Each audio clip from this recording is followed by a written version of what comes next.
वैदिक पर्सपेक्टिव के इस YouTube चैनल को सब्सक्राइब करें, वीडियो को लाइक व शेयर करें। ओम चक्राणासय परिगणहं पृथिव्या हिरण्ययेन मणिना शुंभमानाः न हिन्वनासः तितिरुः ते इंद्रम परिस्पसो अदधात सूर्येण। चक्रों वाले हैं, सर्वथा घेरे हुए को पृथ्वी के हिरण्यमयी द्वारा शोभायमान। नहीं किया पार उन पीड़ितों ने इंद्र को, सर्वथा धारण किया स्पस ने सूर्य द्वारा। ये ऋग्वेद के 33वें सूक्त का प्रथम मंडल के 33वें सूक्त का 8वां मंत्र है।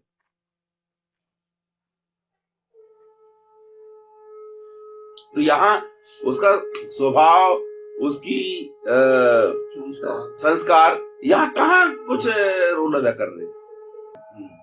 भाई जीवन लक्ष्य कणवंत विश्वमार्यम क्यों बनाया गया?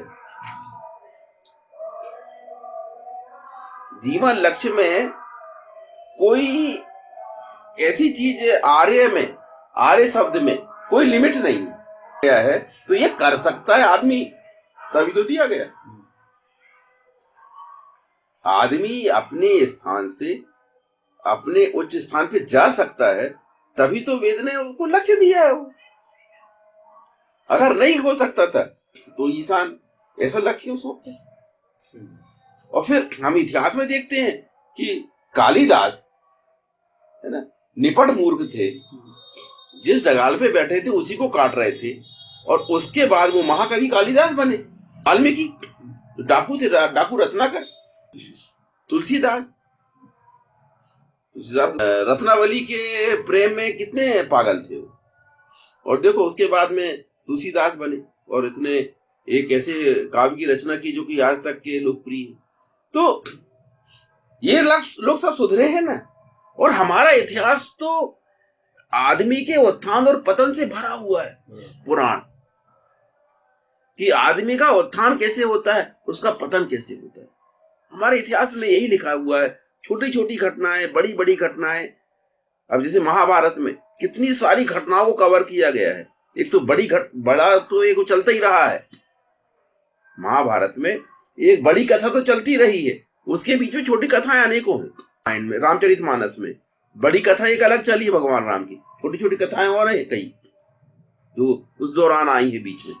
तो ये क्यों बताया गया कि लोग कैसे बदलते हैं, कैसे सुधरते हैं। आदमी को जब ऐसे भगवान राम जैसे लोगों से जब संपर्क हो जाता है, तो लोगों के जीवन में कैसे परिवर्तन आता है, वो हम रामचरितमानस पढ़ के समझ सकते हैं, रामायण पढ़ के समझ सकते हैं। इसी प्रकार भगवान कृष्ण का इतिहास है या महाभारत, उसमें ये पता लगता कि भगवान कृष्ण से संपर्क होने के बाद व्यक्ति के जीवन में कैसे परिवर्तन आता है। तो ये सारी चीजें हमारे यहाँ बड़े विस्तार के साथ इसलिए लिखी गई है कि मनुष्य जंतु से विशिष्ट ब्रह्म तक पहुंच सकता है, और विशिष्ट ब्रह्म से गिरकर जंतु के और नीचे की जो कैटेगरी है, राक्षस है, दानव है, दैत्य है, उधर भी जा सकता है। मानवता से भी कर सकता है व्यक्ति। तो व्यक्ति उत्थान भी कर सकता है और व्यक्ति का पतन भी हो सकता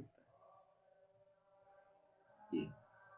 तो उसमें स्वभाव और ये इनको बदला जा सकता है, इसलिए तो पूरी व्यवस्था दी है।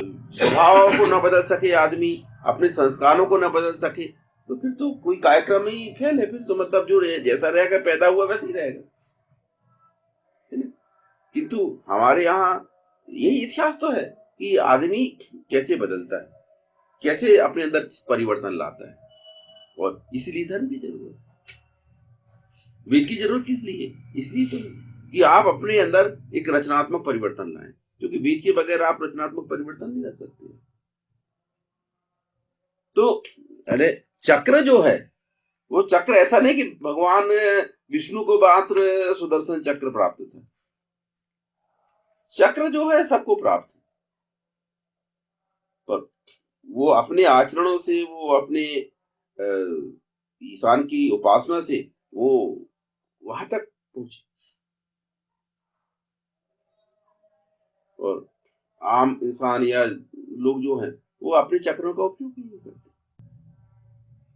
व्यक्ति अगर देखो, जब तक व्यक्ति चाहेगा नहीं तब तक वो खुद भी प्रयास नहीं करेगा और दूसरे व्यक्ति के प्रयास भी असफल हो जाएंगे, क्योंकि वो नहीं चाह रहे। क्योंकि हर व्यक्ति को हमारे सृष्टि जो है वो व्यक्ति की स्वेच्छा का बहुत सम्मान करती है।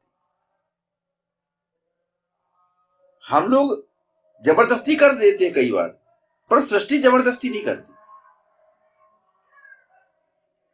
इसलिए आपकी कंसेंट का बहुत महत्व है सृष्टि की नजरों में, क्योंकि सृष्टि एक वैज्ञानिक विधि से काम करती है। सृष्टि भावनात्मक ढंग से काम नहीं करती, इंसान भावनात्मक ढंग से काम करता है।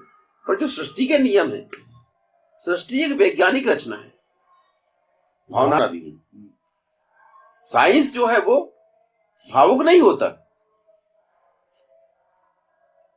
इसलिए व्यक्ति की जो कंसेंट है उसका वहां सृष्टि में बहुत बड़ा महत्व है। और यही वेद स्पष्ट करते हैं ये आपकी कंसेंट क्या है। आपकी कंसेंट नहीं है तो काम नहीं हो पाएगा, चाहे कितने ही आदमी कोशिश करता है, कोई दूसरा आदमी नहीं कर सकता उसको। इसलिए हम देखते हैं कि जो है हमारे आचरण नायक, उन्होंने कभी ऐसी कोशिश भी नहीं की है व्यक्ति को बदलने की, अगर वो नहीं चाह रहे। चक्राणाश है तात्पर्य मानव शरीर से है। प्रत्येक मनुष्य, वह चाहे पुरुष हो अथवा औरत, चक्र धारण करने वाले हैं। उनके शरीर में 7 चक्र पाए जाते हैं।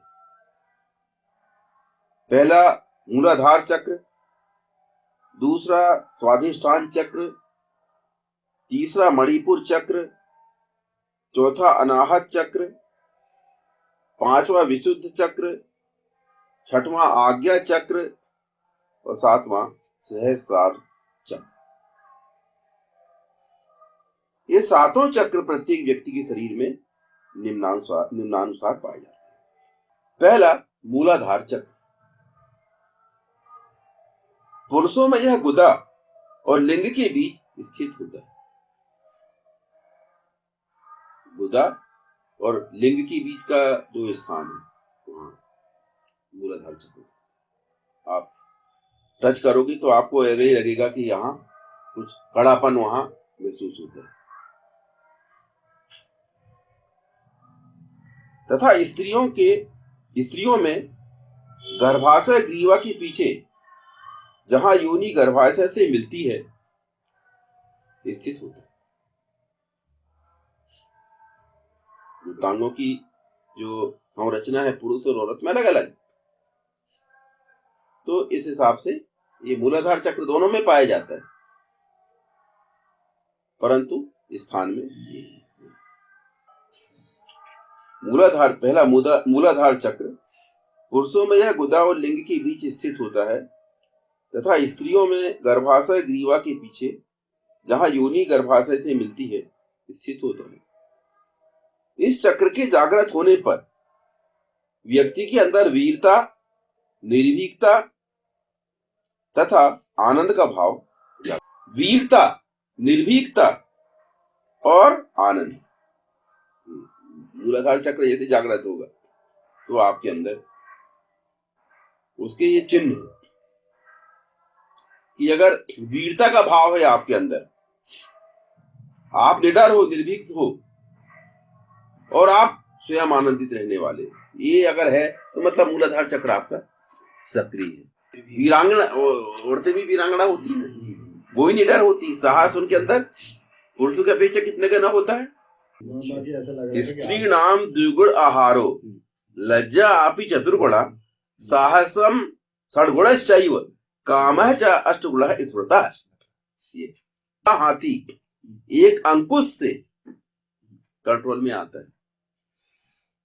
मनुष्य का क्या है ना, मनुष्य उसके ऊपर बैठा रहता है और अंकुश से उसको, अंकुश का चित्र कहीं रहता है ऐसा, त्रिशूल आकार टाइप का रहता है वो, पर ज्यादा बड़ा नहीं बड़ा रहता है।